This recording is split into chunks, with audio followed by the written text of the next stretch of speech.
on behalf of the Manatee Performing Arts Center and the Board of Directors for joining us here today for this wonderful opportunity, not only to get your credits in your further education and learning more about being due diligent in your offices, but also being able to experience the new Performing Arts Center downtown.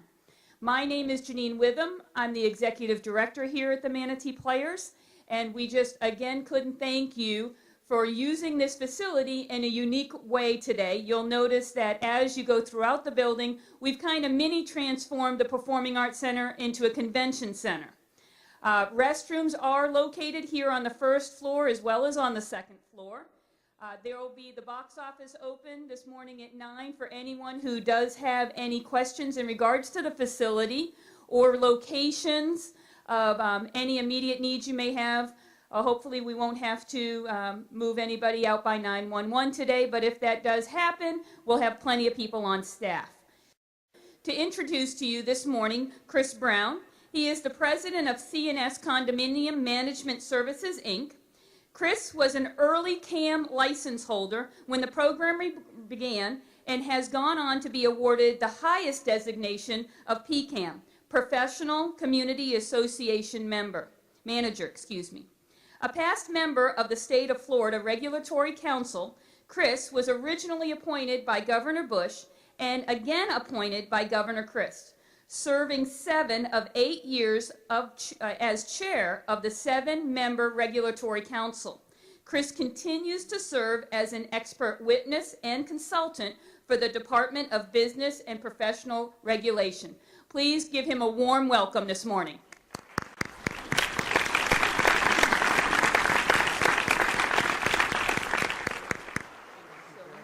Thank you. Good morning, everyone.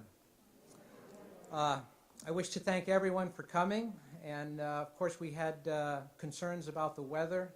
Fortunately, it held off, and it may have deterred some, and I thank you for braving the threat of the rain. We're going to make every effort this is on my notes as they come up further down, to please turn off any cell phones. And I didn't turn mine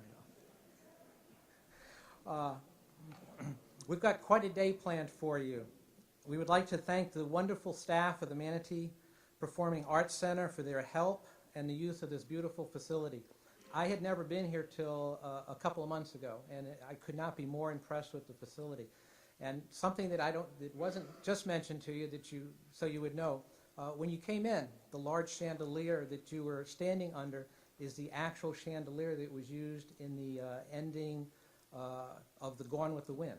It's the actual chandelier. So a little bit of history from Gone with the Wind. We also would like to thank all of our event partners who helped make this forum possible. You will have seen them and possibly already stopped by their tables in the lobby. C&S Management has provided community management service for over 25 years, and we firmly believe that the better informed our board members are, the better job we can do as your management company, and the better job the board can do for their community. From this belief, we envisioned this forum for some time, and we are pleased to be able to provide it for you today, and we will be doing it on an annual basis in the future.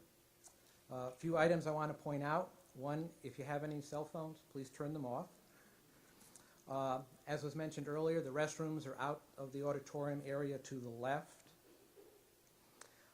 And the elevator, because for those who will be going upstairs, if you need the elevator, that's also in that same area to the left. At the conclusion of the second speaker, which will be a little bit before 10 a.m., we'll be taking a 20-minute break. When you are taking the break, you'll be able to go out and walk around, but be sure to go to each one of our partners' tables, because when you signed up for your registration this morning and you put the card in the drum, 2 of the cards will be pulled for every table.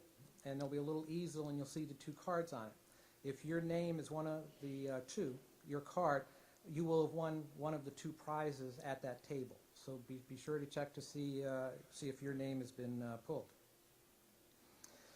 At the end of the break, there'll be a first bell, just like there was this morning, and then a second bell when you need to come back into the auditorium so we can get started with the second group of speakers. And in your forum package, there was cards that you could fill out for questions. And looked like the registration card too.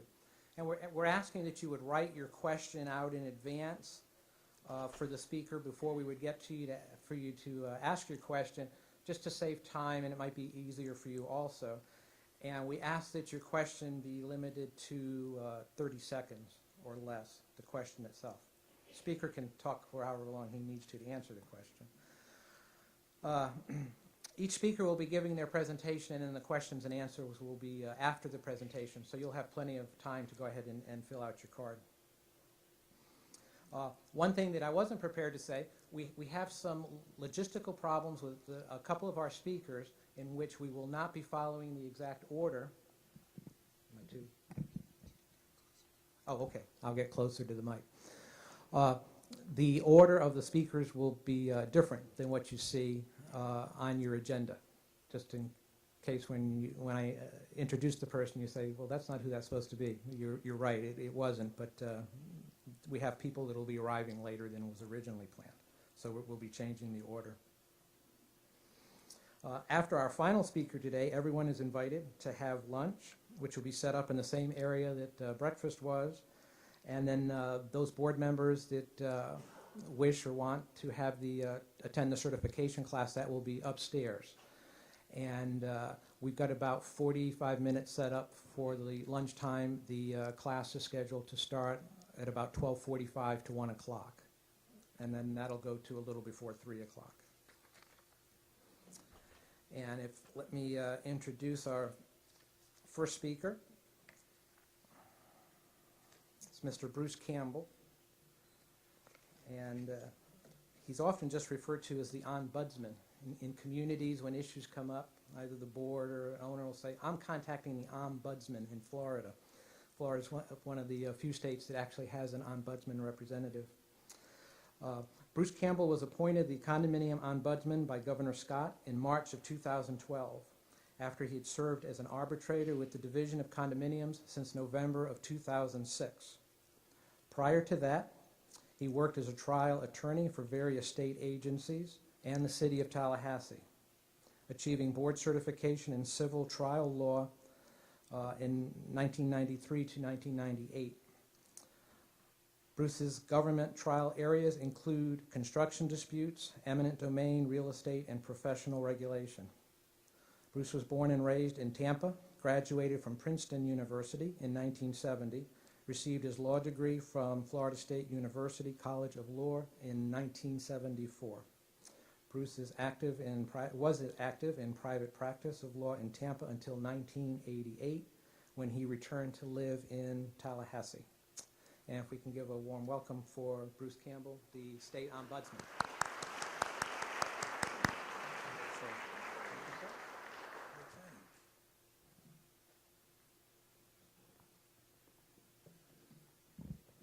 Good morning. I'll try to get used to this microphone. I have to announce a little bit of a change, as Pat Flynn was supposed to be here early, and Pat was going to talk about the history of the Condominium Act and the changes as it's gone through. Unfortunately, I spoke with Pat this morning, and he took ill from some food or something like that.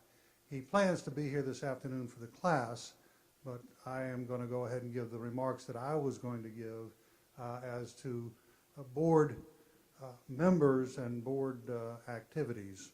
Let me explain a little bit about the condominium ombudsman first. The term ombudsman is somewhat ambiguous, and in some contexts that means somebody who is an advocate for particular groups, such as a nursing home ombudsman is an advocate for nursing home residents. The condominium ombudsman is not that at all. The condominium ombudsman by statute is a neutral resource and essentially represents everybody, including unit owners, board members, and we take questions from realtors, mortgage companies, management association employees, etc.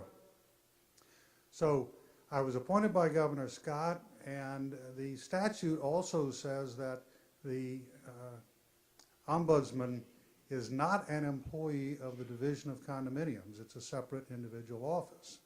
So I start right off and say that the opinions expressed here are not necessarily those of Governor Scott or of the Division of Condominiums. Rather, it is an opinion of mine, and I would say the Ombudsman's office, based on the experience of the last 2 years. And that experience is that in fiscal year 2012-2013, the Ombudsman's office receives approximately 5,900 inquiries or initial contacts by phone, fax, email, or walk-ins. And the principal office, I have 6 full-time employees in Fort Lauderdale. And they receive the phone calls and return them. We have 1 incoming line in English and 1 incoming line in Spanish. Those inquiries and initial issues were responded to with 12,000 outgoing calls and 2,000 emails during that period of time. Additionally, the Ombudsman's office processed 95 petitions for appointment of election monitors and attended and spoke at approximately 10 association meetings such as this. The initial subject of my talk was to be how to properly conduct board meetings and the consequences if you don't. One initial response to that would be to get a copy of Robert's Rules of Orders and say, follow this. I would say, I'm going to suggest that that's probably not useful information. Robert's Rules of Orders, to my way of thinking, is too much of a top-down, controlled environment for an association meeting. It is more like a meeting of a board such as an employer would have with its employees, in which you're trying to get something done to the exclusion of other people. The model I'm going to suggest is that it's better to have a community meeting. When you're meeting just with the board, it also takes into account the unit owners who voted you in to be board members. Now, no one is going to suggest that board meetings themselves are not important, and I think the worst thing that can happen to an association is to not have board meetings or not have regular board meetings. My view of board meetings, though, is that I think they're so important that if someone approached me and said, I'm thinking of buying a condominium. I found this nice place. It's on the beach. It looks like it's well kept up. And I'd like to know, would it be a good place for me to buy? And the first thing I would say is, you know, I would say rent to own. If there are rentals available in this condominium, go and stay there for a month or more, and while you're there, go to attend a board meeting and see how the board members treat the unit owners. Now, when I say that, I would say even if there are no rentals available,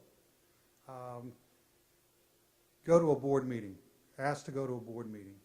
Now, I can almost hear some of you people saying, well, we don't allow renters to come to our board meetings, and our board meetings, the only people that we allow are unit owners to come to the board meeting. And I'm going to suggest again that if a prospective purchaser goes and says, I would like to get a copy of the governing documents and I'd like to attend a board meeting, and he's told, no, you can't, then I would say, find yourself another condominium. And if he's told, well, you have to have a written contract before we're going to allow you to have these documents, before we're going to allow you to attend a board meeting, my response would be that's like a car dealer that said, you can't have a test drive until you have a written contract. And then you get the new Greenway Ford the lonely car dealer, because nobody's going to go along with that. So the essence of this is that unit owners need to attend the meetings, and that someone who wants to buy a unit should be able to see this is a friendly place to go live. Now, let me say this, all this has to be in the bylaws of your association. I don't know the bylaws of any of your associations, and so I'm speaking here based on some of the issues and complaints that I've heard. And honestly, it may be that on the west coast of Florida, boards are a little more friendly than on the east coast of Florida. So, when we talk about unit owners attending, one of the things that has come up is the statute was changed, and the fact that the statute was changed indicates that there was a real problem.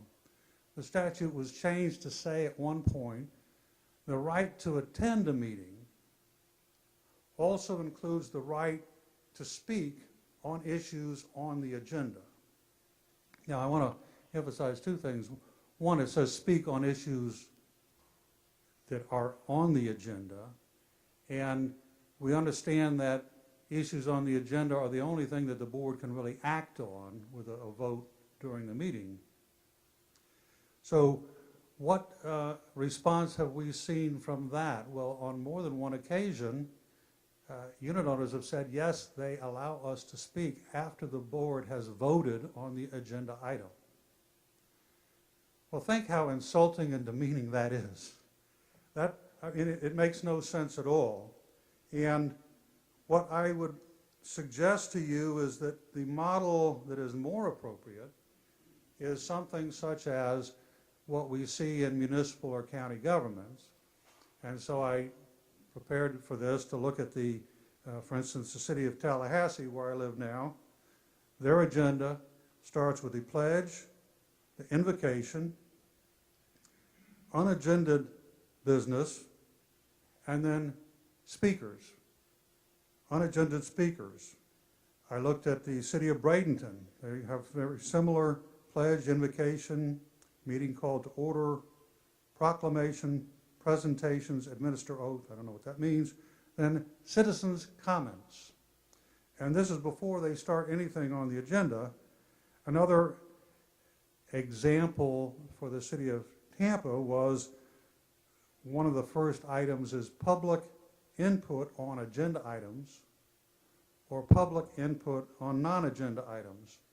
So the other thing that, two parts about these sorts of addresses. One, it's appropriate to have a speaker sign-up sheet so that people will sign up and say, hey, here I'm not on the agenda, but I want to speak about this agenda item or whatever they want to speak about. And the other thing is a reasonable period of time to speak. And it's very interesting to me that for some reason 3 minutes becomes almost a standard. I've seen slightly more or slightly less, but the 3 minutes seems to be a common, what is a reasonable period of time to allow this type of public comments. Another issue about attending the meeting, and this is one that's two different things. First of all, the issue comes up is, can I give my power of attorney to someone to attend a meeting on my behalf? Well, there are not one but two different declaratory statements issued by the Division of Condominiums that state that a board must allow someone with a power of attorney for a particular unit to attend the board meeting.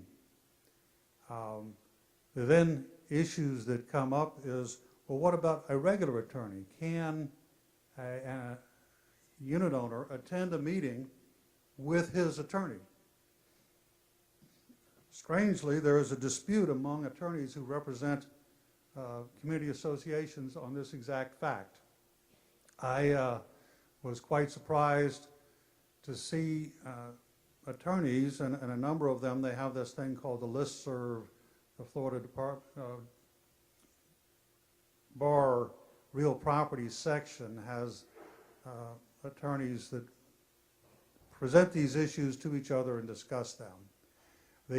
On the one hand, people say, well, we don't want to allow any attorneys to attend. On the other, they say, well, if the attorney is going to attend, the unit owner can't attend. The third response was, well, we don't allow the attorneys to speak because they're going to badger the board members, and we just think that will delay things. And the fourth response was from an attorney in Fort Lauderdale, and he said, well, my rule is, sure, let the attorney attend and speak, but he only gets to speak if I am in attendance with the board that I represent. So I jokingly wrote back to him and said, Howard, I think you're afraid of losing a client when the board hears another attorney. And but again, what sense does it make when you want communication, when you want your board members to feel represented? And particularly in South Florida, a significant number of those unit owners do not speak English. And if they want to say, hey, I'd like to have my attorney appear to understand and to explain to me what's going on, that seems only fair. Now, I don't know on the West Coast how many people have that situation. Actually, I want to just quote quickly from the one of the declaratory statements from the division, which states, and again, this is a fairly old statement, quote, it is not sound policy to read the requirement that only unit owners may attend, speak, or participate in Board of Administrations into Section 718.112.2C. And the example they give is, what about corporations? You know, how can a corporation appear, or the people that represent a corporation appear? But again, the statute says unit owners have a right, but that cannot be construed to mean that no one else may attend.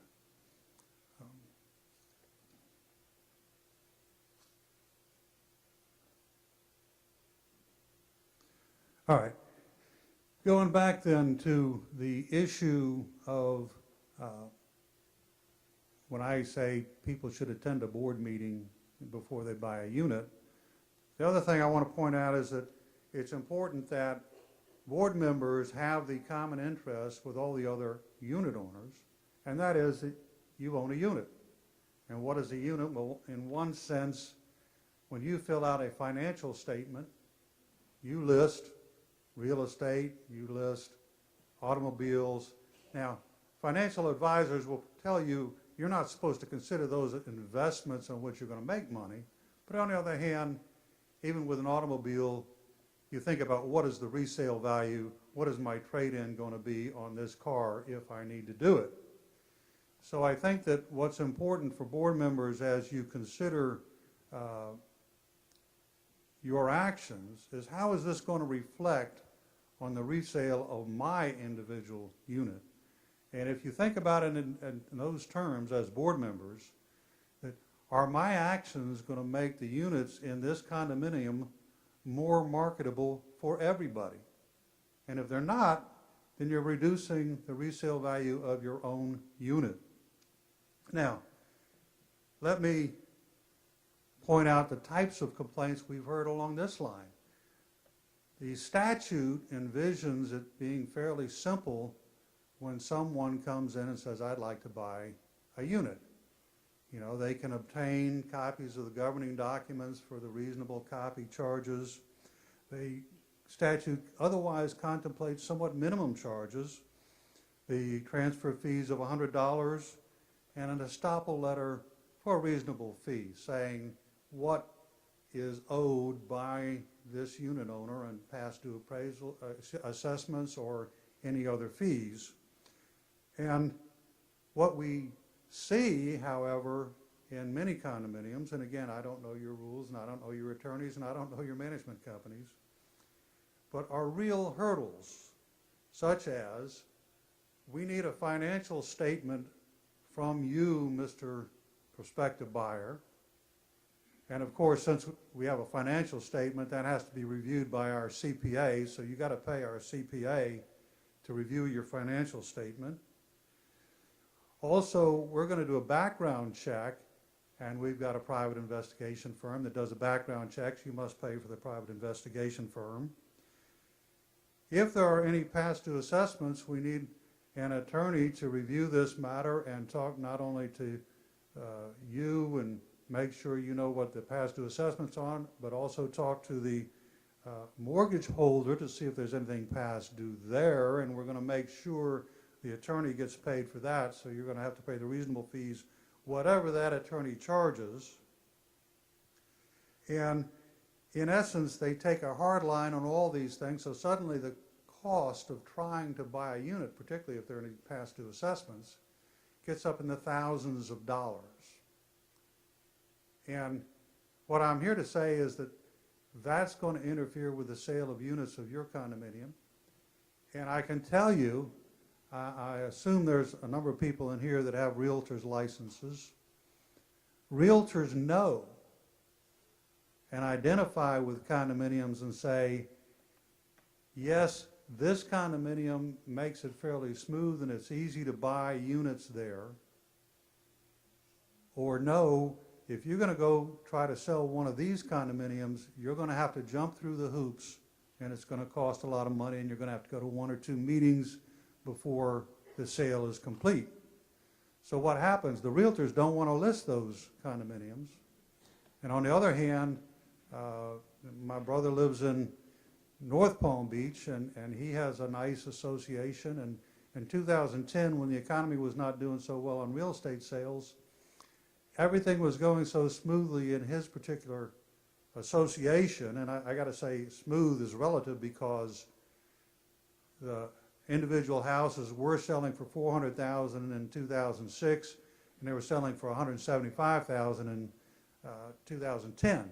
Nevertheless, realtors wanted to get listings in his association, and the typical listing lasted less than 60 days. But the realtors were willing to reduce their commissions to 4%, which I'd never heard of before.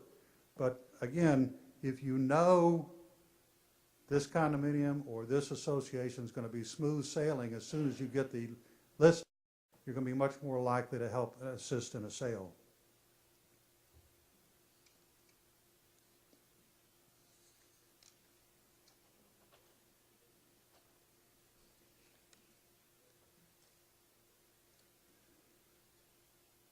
All right. Another reason why I think that Robert's Rules of Order is not necessarily the model to follow is if you look at the Robert's Rules of Order, a typical agenda, they basically list things very generally. And again, go back to the basic rule, and that is in the state of Florida, if it's not on the agenda, the board cannot vote to act on a particular item.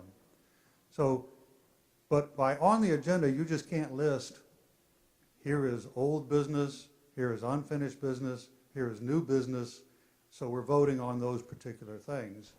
You've got to list them very specifically, you know, new contract with bug control, new contract with maintenance, those sorts of things. But the other thing that they don't get into is new business. How does new business get before the board? And we see various things. One, you know, the sort of the casual, you know, one of the other board members talks to the president and says, I'd like this on the agenda, and the president puts it on the agenda. And once it's published 14 days before the meeting, then we can vote on it.